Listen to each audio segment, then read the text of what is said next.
At last, the Cog Onyx was victualled and fitted out, ready for her voyage. Her captain nervously made his way towards the Sarensong Harbour Master's office. This was the make or break moment. Would he get the contract he needed? When he walked into the office, at first, the Harbour Master simply ignored the captain, carrying on writing his notes in his ledger, whilst William waited patiently nearby, until at last, the Harbour Master looked up, fixing William with his somewhat indifferent gaze. And so at last, William went into his prepared and indeed rehearsed little speech. "Good morning, sir. Very sorry to bother you, of course. I'm the new captain of the Cog Onyx, and I was hoping to get..." "Oh, you're the captain of Cog Onyx now, are you?" the Harbour Master interjected. "Whatever happened to Captain Christopher?"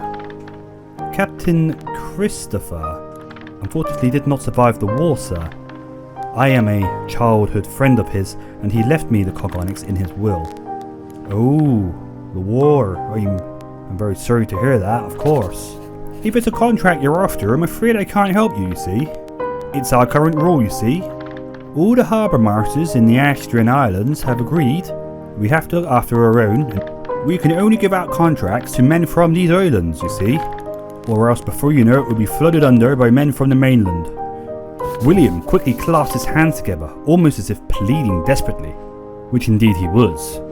"Oh, no, well, you see, sir, I am actually a local lad. I was born here on Sarensong, of course." "Oh, well, I don't recognise you, and you certainly don't sound like one of us," the Harbour Master had said, fixing William with a suspicious look. "Oh, yes, sir, I was born here on Sarensong. I'm the son of a mariner, in fact. In fact, my father, also Captain William Bertrand, he gave his life to the sea." The Harbour Master's face changed from one of frowning, almost hostile suspicion to a look of sudden surprise and delight. "Oh, you're Billy Bertrand's little boy? Oh, well, bless my soul, the last time I saw you, you were about that high," the Harbour Master had said, holding a flat hand out at roughly knee height. "Oh, I remember your father well. Well, that changes things, of course. Of course I can give you a contract. And I'm sure all my colleagues on the other islands will also. Tell you what, Billy Bertrand the Younger, I'll put out a message to all my colleagues on the other islands. Billy Bertrand's son has returned and is now plying the sea trade lanes in command of the Onyx, and they'll have no problem giving you a contract." "Oh, thank you ever so much, sir. That's very kind, of course. Oh, this is terrific. Thank you ever so much." Indeed, William was extremely grateful for this. It was of course extremely handsome in the Harbour Master to go to this level. But the Harbour Master also reminded William, or Billy Bertrand the Younger as he liked to call him, that he would still have to prove himself, gain the reputation that would make him a most trustworthy and valued sailor in these waters. William had gone away with this on his mind, of course, and reflection that he hated being called Billy. But things were already looking up. It was time to make sail and set about on this new journey. And so had begun William Bertrand's nautical career. One that he had not asked for, of course.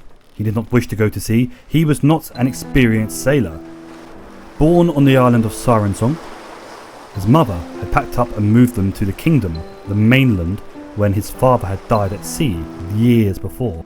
And after a fairly miserable upbringing, he had been called into the king's service when war had been declared and had gone off to fight on the campaign, leaving at home a wife and 2 children. And when at last that war had been declared over and all the soldiers discharged, he had returned home, his home in the kingdom that is, to find that his joyous and long-awaited reunion with his wife and children utterly spoiled when he learned of the curse that he had inherited. That curse was now about to carry him across the sea to the other islands in the Austrian island group, but of course away from his wife and 2 sons, whom he hardly knew now after years at war. But he was at last prepared and ready to leave. His vessel was loaded with 2 contracts worth of trade to the island of Fay Valley, nearby of course. William Bertrand did not want to go far on his first voyage. This was after all something of a trial run, a sea trial you might say. Wind was good for his destination, but the Cog Onyx had been moored up dead into the eye of the wind, and so having boomed off the vessel from the wharf, he was able to now set sail setting the Onyx's small triangular jibsail, the boat began to make a small amount of headway, and turning hard to port, at last the wind was on the boat's beam, the jibsail drawing nicely, and the Cog Onyx picking up speed. But nobody could say that she was a fast boat, and that, combined with William's somewhat indifferent sailing ability, told William that if he wished to be successful in this line of work, a great many improvements would have to be made, not only to the Onyx but also to his own abilities at sailing the vessel. Following his flight from the kingdom back to his home island, William and his wife had very little money between the two of them. Almost all money they did have had been used for accommodation for his wife and children on the island, with a small amount left over for the purchasing of marine stores and equipment needed for the voyages that would hopefully bring in a far greater sum of money. But William understood that in order to make money, he would have to spend money, a great deal of money on improving the boat, improving her sail plan, improving her trim. At this time, the Cog Onyx only had the two sails, the small triangular jibsail, and of course a large square mainsail. Of course, the mainsail was only usable when the wind was above the beam, that is to say, coming from the rear end of the boat towards the front, sailing downwind as it were. Otherwise it was relatively useless. But at last, with the wind good for Fay Valley, William was able to set the mainsail, and the Cog Onyx took a noticeable lurch forwards, gathering speed, and despite hating the situation that he had been thrust into, William couldn't help but feel a small amount of pleasure as the vessel picked up speed, leaving behind a long, pleasant, tail-like wake. William's confidence began to mount. He felt, sure, I could get used to this, I suppose. He knew that his skills and abilities would improve over time, but he was still very sullen at the situation he was in. As already mentioned, he did not choose this life. Not because he didn't love the sea, but more because, once again, he had been dragged away from his wife and children, the family he had longed to spend time with after the war had ended. And it was the manner in which he had been thrust into the situation that irked him the most. You see, the Cog Onyx had been left to William in the will of his childhood friend, who had of course not survived the war, having been killed in action in battle. And having returned from those wars, now unemployed and owing 6 months' pay from the army, pay that he would never see, William had hoped that he could sell the Cog Onyx and use that money to keep he and his family afloat until he find better work. But he'd quickly learned that, aside from inheriting the Cog Onyx, he had also inherited a terrible, truly impossible debt.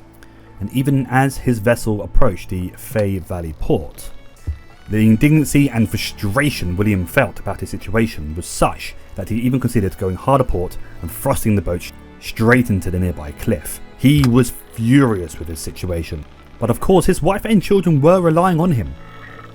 He would be required to send money home from afar, the original long-term plan being to earn enough savings to pay off his debt, perhaps selling the Cog Onyx to make up the final amount. But for now, he needed to remain calm and get on with his job. And this he of course did as he slowly approached the Fay Valley docking area, having furled away the sails and allowing the Onyx's momentum to draw him up to the landing area, where he quickly tied the boat off and began to unload the cargo. He would have to spend the night at Fay Valley, preferring to sleep ashore whenever he could. One thing he had quickly decided to do when introducing himself to the various harbour masters of the island was to introduce himself as Captain William Bertrand of Siren Song Island. These islanders could of course spot an outsider from a mile away, and William was, in essence, an outsider. But it was purely through dint of his father having worked the seas around the islands, bringing a good amount of wealth to the islands in fact, that he was able to get work. Nevertheless, he was still regarded with some suspicion by the harbour master at Fay Valley.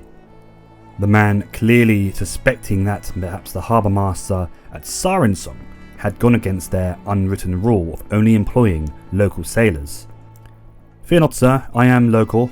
I was born in Siren Song, but spent far too long in the kingdom. But at last I've had the pleasure of returning home to my place of birth, William had explained for the second time that day. Right then, Just making sure there's no funny business going on, that's all, the harbour master had replied gruffly. And so with the sun setting, William had headed up the hill towards the inn. Already he was quite happy with the amount of gold he had made delivering this cargo, and invested some of it into a decent night's sleep at the inn. Thank you ever so much for watching. I truly hope you enjoyed the little story and the video. It will continue very soon. Our mariner will go on sailing the seas, so please do subscribe for more, and leave a like and pass comment if you wish. Tell me what you think. Thank you once again for watching. I'm Baron Courtier. Cheerio.